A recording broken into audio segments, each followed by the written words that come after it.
Mataini Samuela, wase Chingono, Asakawe Samuela ko Chioba, Sanambongi vida manda na nomutangi daki solutiko. Ni kausam biuti koya, meka kuni non rutui na Israeli.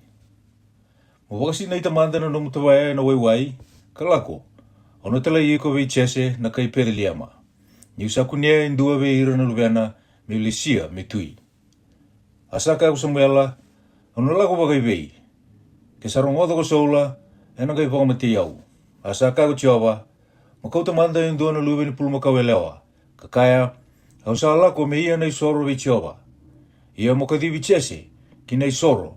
Ia kono bakitaklave iko na kamo da kawa. Ia kono lumuti koya vei yau kono dahuta vei iko. Asa kita ko Samuela na kakakaya ko Chioba. Asala ko yani ki periliama.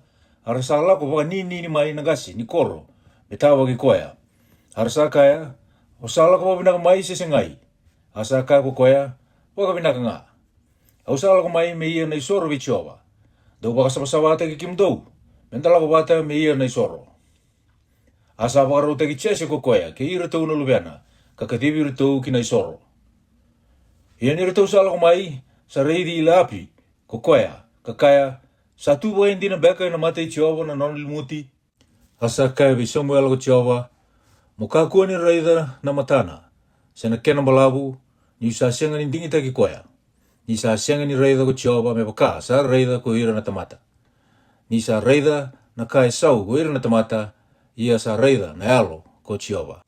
Asa kadivi epi na tapi ko chese. Kame laku tu wena mati Samuela. Asa kai ko koya.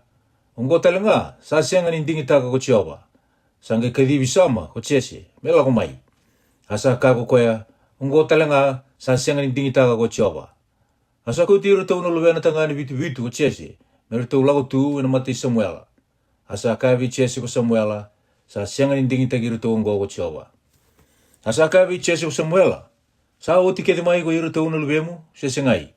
Asa kai ko koya. Sa wonga indua. O koya. Sa ngone. Kareida. Sa wakatawa sipiti ko koya. Asa kai vi chese ko Samuela. Motala ki manda. Na kauti koya mai. Ni tau na senga. Ni tiko sombu. Kame lako manda mai ko koya. Asa talaki. Ka kauti koya mai. Asa andamu-damu ko koya. Kasa mata vinaka. Ka vinaka na kene rai. Asa kai ko Chioba. Mo ia. Molo muti koya. Nisai koya ngaongo. Asa tauru na tawai wai ko Samuela.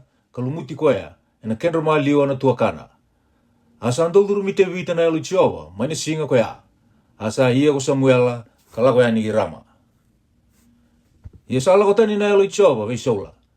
Asa anda warere koya. Indua na elu da. Mai vei Chioba. Arasa kai vei sola. Ko ira era sangaravi koe tiko. Raida. Sa anda warere i kemuni indua na elu da. Mai wana kalu. Ni wosa manda na ni tu turanga. Vei ki tau na nomuni tamata. Sa anda uti koe matamuni. Mengarai indua na tamata. Sa kena matai ni giri ka api. Ia ni sa edovi kemuni na elu da. Mai wana kalu. Ena giri ko koya. Ena lingana. Kuni nangai vinaka kina. Asa kai ko solo vei ira era sangaravi koe tiko. Dongara manda indua na tamata. Sa anda giri waka vinaka. Ka kauta mai vei au. Asa wosa mai indua vei ira na dorobou kakaya. Reida. Kau sa kunia indua na lu vei chese. Na kai pediliama. Sa andau ni giri. A tamata kau-kaua. Kanga. Kena tamata i walu. Ka wuku ena wosa. A tamata watu kai vinaka. Asa tiko kaya ko Chioba. Asa talai sona tamata vei chese ko sola. Kawaka. Mo talai te vita mai vei au. O koea na luvemu. Ka tiko kene sipi. Asa kauta ko chese indua na asa. Sa dhola manrai. Kandua na tawaya waini. Kandua na luveni med. Ka talai te vita. Na luveana me kauta vei sola. Asa ala ko mai ki vei sola ko te vita. Ka tu e matana. Asa lo mani koea wa levu. Ka salisi koea. Mendau dolata na nona rangi. Asa atala ki vei chese ko sola. Kakaya. Me tiko manda ngā vei au ko te vita. Ni sa kune lolo mai matangu. Ia. Ni sa tau i sola. Na alo da. Mai wana kalu. Sa taura na api ko te vita. Kangiria ena lingana. Asa wakatingu ko sola. Kasa vinaka ko koea. Asa lakotai ni wana alo da. Wase tinika vitu. Ia sasongo na wata na nonra vei matei walu go ira na kai Filistia, mera ia na walu. Ara sasongo ni wata ki soko, ka ni juta, ara sa tiko na madhao i soko, ki Aseka, mai Efesi Tamimi. Ara sasongo ni wata ko saula ke ira na Israeli, ka laki tiko na mbuda ko ela, ka tuwa i walu mendonu ira na kai Filistia. Ia na kai Filistia era sa tiko na ulu ni vanua waka ke ira na Israeli, era sa tiko na ulu ni vanua waka. Ia sa tuen kendama liwa na mbuda. Asala kwa ni na nondre tiko na kai Filistia indu na tamata, daun mbole ko kuliadi na edana. Na kai kada. A kena malabu e wono na kiupiti, kandua na afa kiupiti. Kasaba kai sala parasa na uluna, asa bagai sulu na sulu ni walu. Ia na kena bimbi ni sulu, e lima na undolu na sikeli parasa. Asa bagai baba parasa ko koya. Asa andua na isasa mbai parasa, e na usa nindo mona. Ia na kau ni nona moto, sabaka na nona kau, nandau tali sulu. Ia na mate ni nona moto, sawa wono nandrau na sikeli aironi. Kasali uwei koe ndua sa dolata na isasa ambai. Asa tuko koe, kakadi, kina nonra matei walu na Israel, kakaiwe ira, dosala ko mai, me tuwei walu e na buku ni daba. Au sianga lini kai Filistia ko iau, ia koe ke mundona tamata na isola. Daun tingi takamanda indona no mundo tamata, kame lako sombu mai we iau. Keo kasaro ato ko koe, me kero we wala, kasapa o matei iau, kei mami nangai ngarabi ke mundo. Ia ke wakakau sangu mutua bua, kapag matei koea, daun nangai nei mami tamata, kando na mai ngarabi ke mami. Asa kaya ko koea na kai Filistia, au sambule ira indai na nonra bei matei walu na Israeli, so lia manda bei iau indua na tamata, me kero wala kaya. Ia ni sarangoto ko saula, ke ira ke dengan na Israeli na boso wango, ni kai Filistia, era sa alo lai karere walibu. Ia ko te vita, na luwe ni kai afirada, mai pedeliama, juta, na dhana wa chese, kasa leo walu na luwe na tangane, asa wili wata na tamata koya, ke ira na tamata ngase na ngauna isola. Ia asa leo tolu na luwe chese, ratau sa ngase, kartau sa laki muri isola, kinai walu.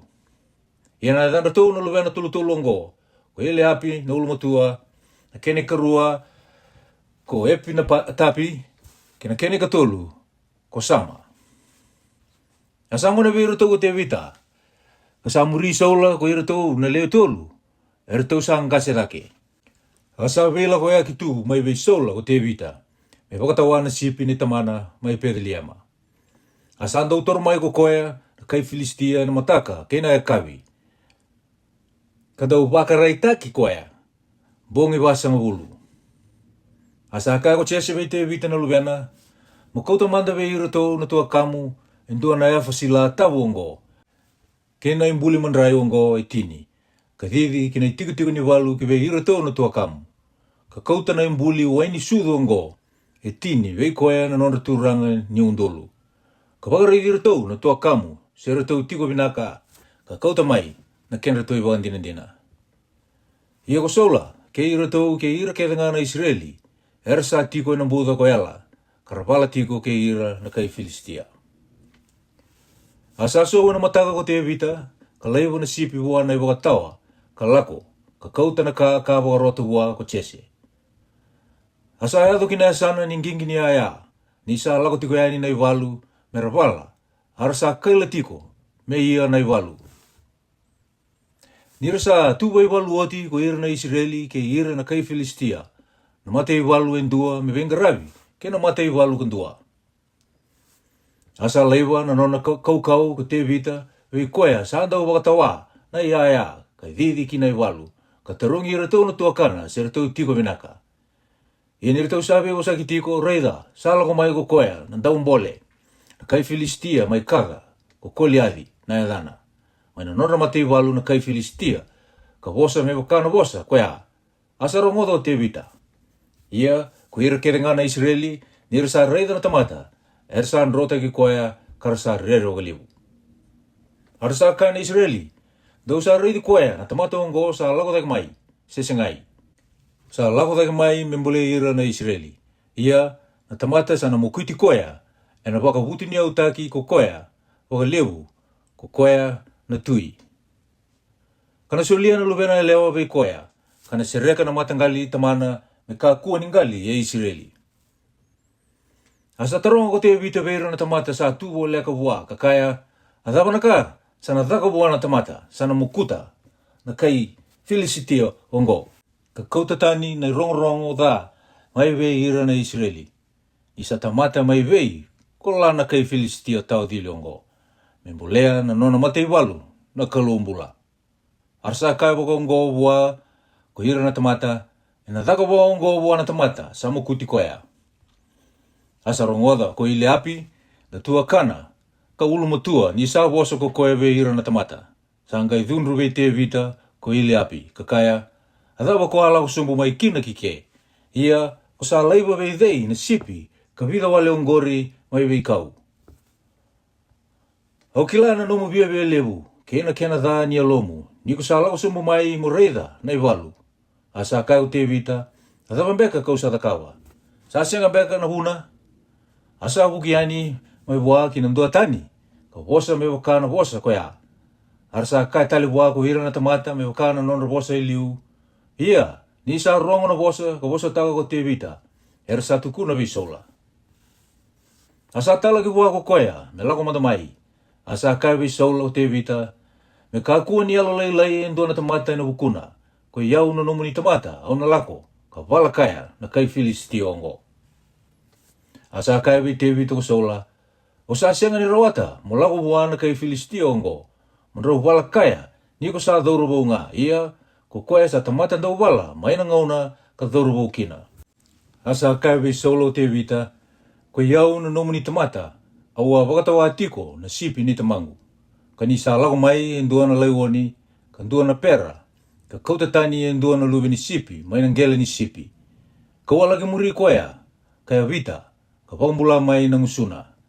E ni sa ngole mai vi au, ka wataura na kumina, kaya vita, ka wakamatea. Au sa wakamatea rua na laiwoni, ke na pera, koe iau na nomu ni tamata. Ia na kai Filistia tawa dhili ongo, e na waka indua vei rau, ni sambulea na nona matei walu na kalumbula. Asa ka tala au te vita, ko Jehova, o koea ka wakambula iau mana linga, ni laiwoni, ke na linga ni pera, e na wakambula iau ko koea, maina lingana na kai Filistia ongo. Asa kai vei te vita ko sola, mulako, ia, e na lako wate ke iko ko Jehova. Asa waka isulu teki te vita ko sola, e na nona isulu, ka waka isala teki koea, e na isala ni walu parasa. Asa waka dhuru teki koea, e na dhuru ni walu. Asa wauda ko te vita na nona isele wau, e sau ni nona isulu, asa ia me lako ni sa sianga ni wakato wale oti. Asa kai visol ko te vita, au sa sianga ni lau rawa, e na kaongo, ni sa sianga manda ni wakato walea. Asa luwata tani o te vita, asa tora e na lingana na nona iti toko. Asa andingi taka e 5 na watu mulo mai na udiwai. Katungana kina tanga ni wakatawa ni sipi sa kautoko koea, iyo e na nona tanga. Kasa tora e lingana na nona i rambo, asa lagi toro yani wa na kai Filistia. Asa lako mai na kai Filistia, ka toro vei te vita, asa liuta ki koea na tamata, ka kauta na isasa mai. Ia ni vera i aki woli na kai Filistia, ka kunei te vita, sa ambedi koea. Isa dhorobo wale nga ko koea, ka sa andamu, ka matavinaka. Asa kai vei te vita na kai Filistia, koe umbeka na kuli, ko sa lako mai kina vei au ka wakaiti toko wale nga. Ka sa wato na ki te vita, na kai Filistia ka thuhuta na nona kalo. Asa kai vei te vita na kai Filistia, molako mai vei au ngai sulia na luemu kina manu buka, kina manu ni wanua. Sa ngai kai wua na kai Filistia ko te vita, ko sa lako mai vei au, o wakai sele wau, o moto, wakai sa sambai. Ia ko iau, kau sa lako mai vei iko hana ade Jehova, ni leo bunga. O koe na kalou ni nona matei walu na Israeli. O era, ko anda umbolea. E na singongo e na suli iko ko Jehova, kina lingangu. Ia, kau na e viti iko, ka tamusuka leivi na ulumu, o na sulia talangana e ngonra, na i walu ni kai Filistia. E na singongo, kina manu buka, kina manu taulasa ni wanua. Mera kilako ira, kete ngana kai urubura, i sandua na nona kalou na Israeli. Kamera kilata le ngā kina, ko ira nei baba kosa tau thokongo, ni sa senga ni ia na veva mbulai ko Jehova, e nei sele wau kina moto. Ni sa lewa nei walu ko Jehova, kana sulike muni tala ngā kokoea, kina lingai mami. Ia ni sa tuna kai Filistia, ka mai tawa ki Tevita, sa kusarao Tevita, ka dhidi waka kina iswalu, me tawa ki koea na kai Filistia. Asantaro makana lingana ko Tevita, kina tanga, ka kauta mai kina, hindua na watu, ka rambotaka, ka lauta na endrena na kai Filistia. Asa thomba na watu ki endrena, asa mbale waka tumbo idhu kinangele. Asa ngumutu ko Tevita, wei koea na kai Filistia, enai rambo kina watu, ka mukuta na kai Filistia, ka pokamatea. Ia ka saasenga na isele wau, ina linga i Tevita. Asa hidi ko Tevita, ka lagi wada na kai Filistia, ka taura nono na isele wau, ka uthuna mai na kena tanga, ka pokamati koea, ka tamusukara ibikina na uluna. Ia na kai Filistia, nira sa reida sa mati na nonranganga, era sa andro. Arasa ia ko ira na Israeli, ke ira na Juta, ka kaila, ka dhidimuri ira na kai Filistia, ka edhobo na Buddha, ke na mata ni koro, ni ekironi. Ia era sa mbale na sala, ki sere e reimi, ia ka edhobi kada, ke ekironi, ko ira na kai Filistia, era vuetaki. Arasa tala mai na nonramuri ira na kai Filistia, ko ira na Israeli, ka kauta na itoki, mai na nonra itiko-tiko. Asa tauro na ulu ni kai Filistia o Tevita, ka kauta ki Jerusalemi. Ia sa dingira na nona rangi na nona balilada. Ia ni sa rei di Tevita ko saula ni sa laki tawaka na kai Filistia ko koea, sa kai ko koea vei apineri, na kapiteni ni walu, i apineri, na luwei dei na dorobongo. Asa kai ko apineri, me wakasa ambulo na alumni, na tui, au sa asenga ni kila. Asa kai na tui, motaronga se luwei dei na dorobongo. Ia ni sa lesu mai ko Tevita, ni sa mukuta woti na kai Filistia. Sa tumberi koea ko apineri, ka kauta vei saula. Ni sa toro tue lingana na ului koea na kai Filistia. Asa kai wau saula, aluwei dei ko iko, na dorobou. Asa kai ko Tevita, na luwena na nomuni tamata ko Jesse, na kai Pedeliama. Wase chinika walu, ia ni sa wosa woti ko koea ke vei saula, sa kambita na yalo i Tevita, na yalo i Jonadhani. Asa lomani koea ko Jonadhani, me wakasa lomana na yalona.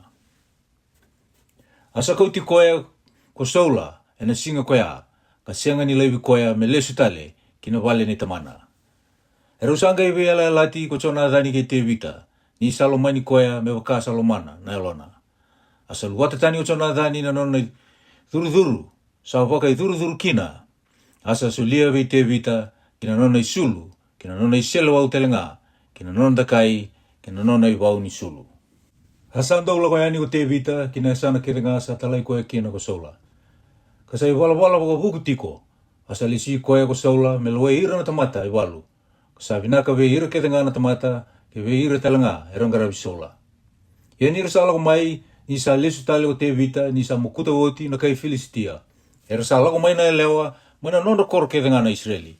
Ka meke, ka wate tiko, mera lagi tawa ki saula na tui. Ka waka timbereli, ka waka api, nira sa reki tiko. Ara sa vei sau-sau, ko ira na elewa, nira sa ngiri-ngiri tiko, ka waka. Sa mukuti ira na vei undolu ko saula, kei Tevita na vei undolu wakatini. Asa dhunru wa leo ko saula, ni sa dhawu ana wasa koea. Asa kaya ko koea, era sa dhahuta vei Tevita na vei undolu wakatini, ara sa dhahuta vei yau na vei undolu walenga. Ia sa wombe ka ngā, me nona na matini tu, asa rai watani vei Tevita ko saula, mai na singa koea. Ia ena mataka, sa andua na yalo dha sa dhurumi saula, mai wana kalou. Asa profisai ko koea, ya loma ni wale, asa ngiri-ngiri ko Tevita ena lingana, me wakasa andau kitaka ena vei singa. Asa taura lingana ko saula na nona moto, asa dhokataka na moto ko saula, ni sa kaya, ano dhokai Tevita, me vei tuitui taki keina lalanga. Asa lebe wakarua ko Tevita, kan rotani wā. Asa rera waki Tevita ko saula, ni sa tiko wata kaya ko Jehova, ia sa lau tani vei saula. Asa talai koea yani ko saula, me kaku ni rau tiko wata kaya, sa lisi koea me turanga, indona undolu na tamata, asa andau lawayani, andau lako mai ko koea, ena matanda na tamata. Kasai wala waka huku, ena kake te ngau te vita, asa tiko watu kaya ko Jehova. Dia ni sarai ko saula ni sai wala waka huku sara ko koea. Sarera waki koea. Ia salomani te vita ko ira ke te ngana Israeli, ke ira na Juta, ni sa andaula ko yani, kandaula ko mai ia matandra. Asa kai te vita ko saula, reida, na luwengo e leo na ulu mutua, ko me rapi, au na suli koea ve iko me o timu. Ia monganganga e na bukungu, ka kita ka nei walu i Jehova. Ni sa kailo ko saula, me kakua ni tarai koea na lingangu. Ia me tarai koea nga, na lingandra na kai Filistia. Asa kawi saula te vita, o thei ko iau, ka dhawana no gumbula, se na matangali tamangu e Israeli, me usabu ngona na tui. Ia na ngauna sa ndondonu, me musu kina vei te vita ko me rapi, na luwe saula, sa musunga me wati hati rieli na kai mioli. Asa lomani te vita ko mai kali, na luwe saula, asa tukuni vei saula, ka sa vinaka wua na kakoya. Asa kako saula, ono musuki koya wua, me dhuriti koya, ka me tarai koya, na lingandra na kai Filistia. Asa kai wakarua vei te vita ko saula, ona sabu ngongo indai. Asa wakaroto ko saula vei ira, erangaravi koya, do wosolonga vei te vita kakaya, reida, sa vinaka tiyo ko na tui. Ara salomani ko ira kede, na nona tamata. Ia, mo ngona manda na tui. Ara sa wosa taka na woso ngona tamata i saula ke vei te vita. Asa kai ko te vita, sa waka na ka wale meka, vei ke mundo me ngona na tui, ni sa tamata wale kandarunrabua. Ara sa tuku na vei saula, ko ira na nona tamata kakaya, sa woso te vita me waka na woso ngo. Asa kai ko saula, dau kai waka ngo vei te vita, sa senga ni vinakata na tui na iau, e na huku ni o timu. Kami duanga na rau, na wuson ra na kai Filistia. Kami dhunru waki na tui, vei ira na nona meda. Ia, sa na numo ko saula, me ra waka matei te vita ko ira na kai Filistia. Ia nira sa tukuna na kaongo vei te vita ko ira na nona tamata, sa ngai vinaka vei te vita me ngona na tui. Asa siang ni woti na kenabongi. Sanga ida utu te vita kalagoyani, ko koea ke ira na nona tamata, ka mukuta le rua na rau, ve ira na kai Filistia. Asa kau tamai ko te vita na wuson ra, ka wilika waka oti wana tui, me bungona kina na tui. Ia ko saula, sanga iso lia wana luwena, ko mai kali me watina. Asa reida ko saula ka kila, isa tiko ke te vita ko Jehova, asa lomani koea ko mai kali na luwe saula. Asa lewu dhake na nona rerwa ki te vita ko saula. Asa medhei te vita tiko nga ko saula.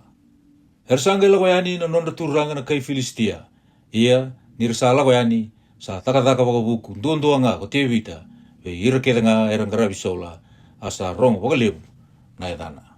Wase chinika diwa. Asa wosa vei chona dhani na luweana ko saula. Ve ira keda talenga na nona tamata. Mera waka matei te vita. Ia sa vinaka ti te vita waka lewu ko chona dhani na luwe saula. Asa tukuna vei te vita ko chona dhani ka waka ne. Sa ngarati ko saula na tamangu me waka matei iko. Ia mongaro ni ko manda ena mataka. Ka tiko ena nduna ti kinabuni. Ka mabuni taki iko. Ia kama lagoyani. Me kera utu wata ke tamangu. Ena were sa tiko kina. Ia kauna wosa taki iko vei tamangu. Ia kauna reida se sana wakai vei. Ka tukuna vei iko. Asa wosa taka na kabinaka ena wuku i te vita ko chona dhani ki vei saula na tamana. Ka kaya bua. Me ka kuani ki taka na ka dha ko koe na tui vei te vita. Na nona tamata.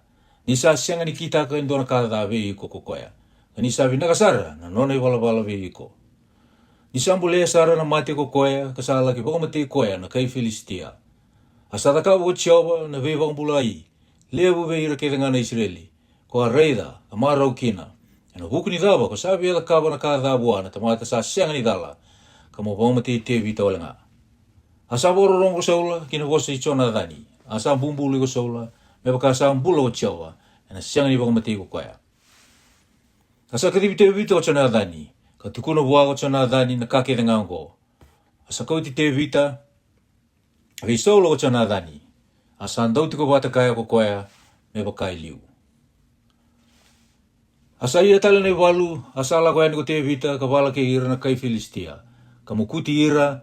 E na veira ra hui lewu. arasan ro tanisara mai wa. Asa durumi saula na alo da mai vichova. Ni sa tiko na nono vale kokoya. Asa taura lingana na nono moto, asa ngiri tiko te vita. Asa sengata ko saula na to kai te vita, me veituitu itaki kina lalanga na moto.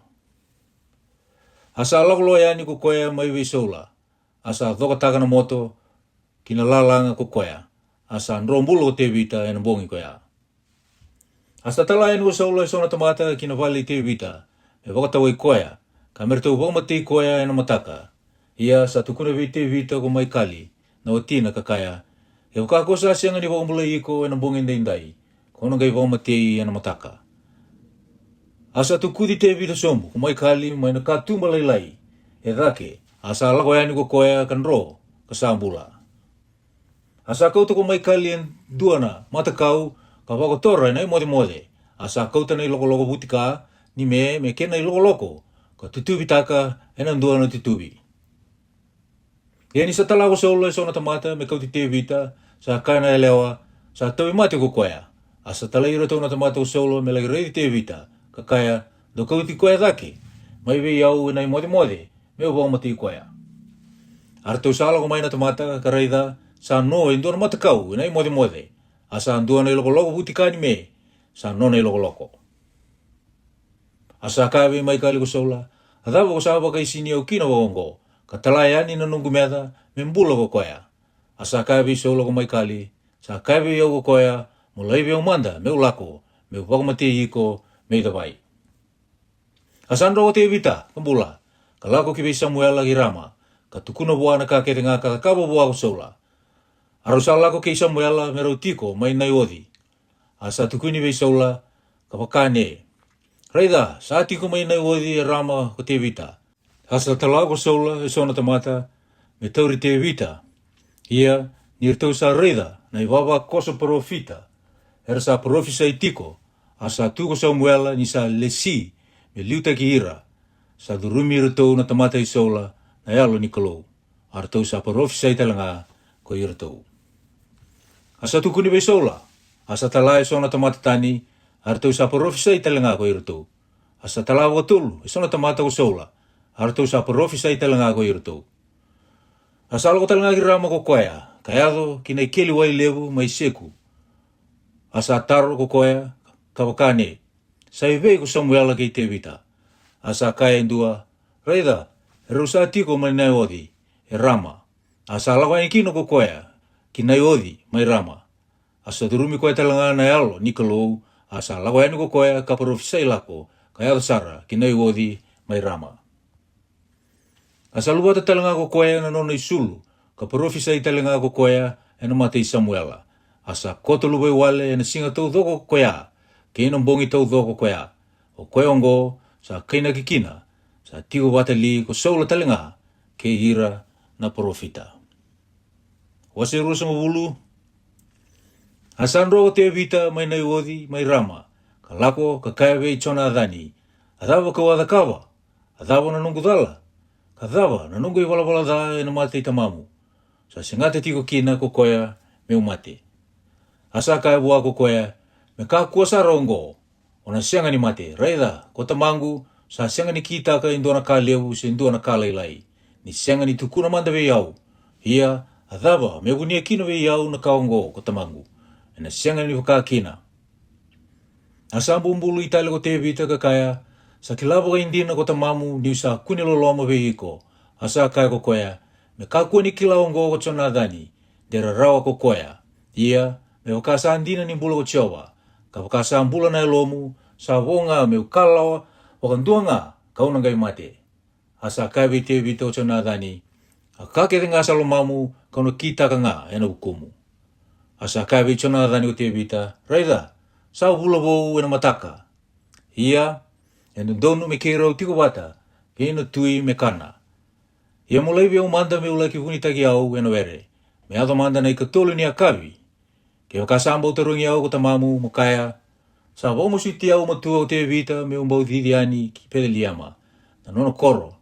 Ni sa taka kina na isoro waka mbaki eno bukunda na nono matanggali tau dhoko.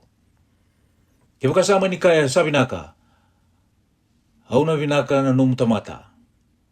Ia ke waka sa dhunru pagaliawu ko koea mo kila sa na ke dhawe iau ko koea. Ia kona ka ithaka vinaka be iau na num tamata. Niko sa wakavuna be iau na num tamata. Mendaru be ala lati ya na Jehova. Ia ke waka sa tuwe iau endona da. Mo wakamate iau ko ikonga. Ia kona kauti iau ve tamamu ena vuku ni dava. Asa kai uchona dani. Me iau andina sara be iko ngo. Me usianga beka ni tukuna be iko. Ke waka ka wakila ande waka. Ni sana kita na kada be iko ko tamangu. Asa kai be chona dani o te vita. O de na tukuna be iau ke sa wosa. Waka tundu be iko ko tamamu. Asa kai be te vita o chona dani. Daru lago yani kina were. Haro sa lago yani rua kina were. Asa kai be te vita o chona dani. Ko Jehova na nonda kalou na Israeli. Ni sa wataronga na loma i tamangu. E na ngauni singa wakaungo. E na mataka. Se na bongi rua. Ke wakasa antona ka vinaka ve te vita. Ia kausa senga ni talaki ve iko. Ka wakataki la ve iko. Mengai takataka waka kina ve chona dhani ko Jehova. Ka me waka i kuritaka. Ia ke wakasa abia takawa ve iko na kada ko tamangu. Auna ngai wakataki la ve iko. Ka tala iko yani. Molako e na wakadengu. Ia me tiku wate ke iko ko Jehova, me wakaka tiku wate ke tamangu. Ia, mo kakua ni taka vinaka be iau alenga, e na huku i Jehova, ni usa ambula tiko, me kakua ni mate. Ia me kakua talanga ni mundu na nomulo loma be ira na nungu leo ni vale, ka tawa mundu. Ia me kakua nga, ni sa mundu ka tani wati ko Jehova, na mea kete nga i te vita, mo ina ndelo i burubura. Asa ia na be ala lati ko chona dhani, kina leo ni vale, i te vita, ka pakane. E ta ronga ko Jehova be ira na mea i te vita. Asa pumbulu i taki. Te vita tale, ko chona dhani ni salomani koea. Ni salomani koea, me waka salomana na elona. Sanga i kai be te vita ko chona dhani, sana hula vau e na mataka. Ia kona tarongi nga, ni na lala no me tiko. Ia ni ko sa wawa kambongi tolu, mo kusa rao sombu, ka lako, kina tikina, ko awuni taki iko kina, e na singa, sa ia kina, na kakoya. Ia, mo tiko nga mai na watu, ko e seli. Ia, kauna wanataka e tolu nga sau, kina ndua na asa ni watu, me waka kau sa via wana e ndua na ka. Ia reda, au na talana doru wau, ka waka ne, mo laki ngarana nga sau. Ke waka kau sa kai wakandundonu wa na doru wau, reda, sa no waka, mai kike na nga sau. Mo taura, mo ngai lako mai, ni sa ngai vinaka ve iko, ka senga na da, me waka sa ambula o Jehova. Ia ke waka kau sa kai wakaungo wana durubou, reida, sa no yani waka kiliu na nga sau. Mo lako yani, ni sa talai ko yani ko Jehova. Ia, na huku ni ka, endaru sa veigo sakitaka, reida, na ilawai ke endaru kia na ko Jehova, ka senga ni mundu. Asa huni teki koe mai na were ko te vita, ia ni sa tanga na hula wau sa tiko somu na tui mekana. Asa tiko na tui anona i tiko, me wakasa andau ki taka, iyo anona i tiko, e wo leka ki lalanga. Asa tu daka ko chona dhani, asa tiko wo leka ki beisola, ko apineri, asa lala na anona i tiko ko te vita. Asa sianga na kaya ko sola, ena singa koea, ni sa na numa, sa e aton beka wua endua na ka, sa sianga kina, ni sabasaba, sa sianga ndene ni sabasaba ko koea. Ia na mataka na ikarua ni singa ni pula, sa lala na nona i tiko ko te vita. Asa kaya ko sola vei chona dhani na lubeana. Athawa, sianga kina ni lako mai na lube chese, me kana, e na noa, se ndai ongo. Asa kaya vei sola ko chona dhani. Sa mo suiti au mo tua ko te vita, me lako ki pere liama. Asa kaya, mo leivi au manda, me ulako. Ni sa ndua na isoro, sa ia ko iratou na nitou matagali, e na koro koea. Kasa wakarota vei au ko tua kangu, me ulako kina. Iongo, ke wakakau sa kune lolo mai matamu. Mo leivi au manda, me ulaki reidira tau na kangu. O koe ongo sa sianga kina ni lago mai ko koea, kina te peli ni tui. Asa thundu sara o saulo vei chona dhani. Asa kai wā, huiko na luvenia leo e alo watani. Katalain rende. Au sa sianga beka ni kila, niko sa dingi taki koe na luve i chese, o wa mandu ata ki kina. E wa mandu ata ki talanga kina, ko tinamu, ni sa luwa wale. Ia na vei singa ke danga na bula kina na luwe i chese, e ndala ni vonua, o na sianga ni wakatong de itaki.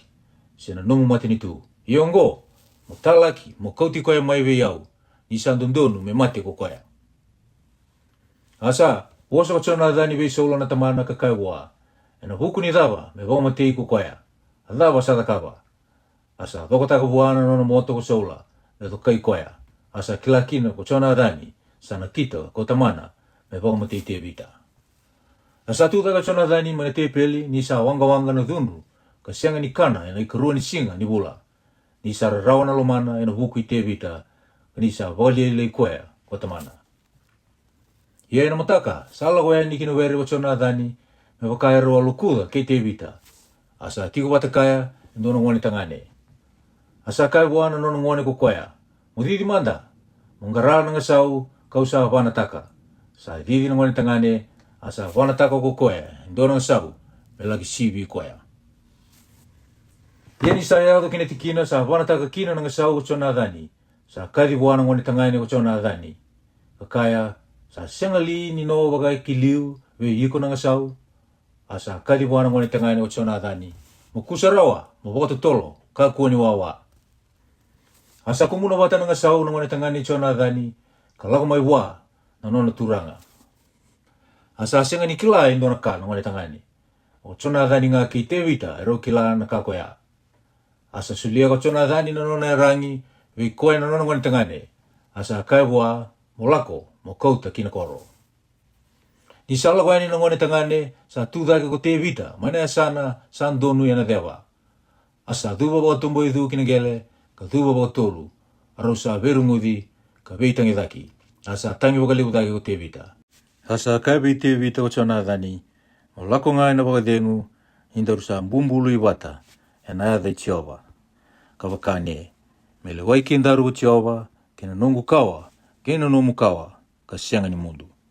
Asa dhabutu ko koea, ka lakoyani, asa lesu kina koro, o chona dhani. Amen.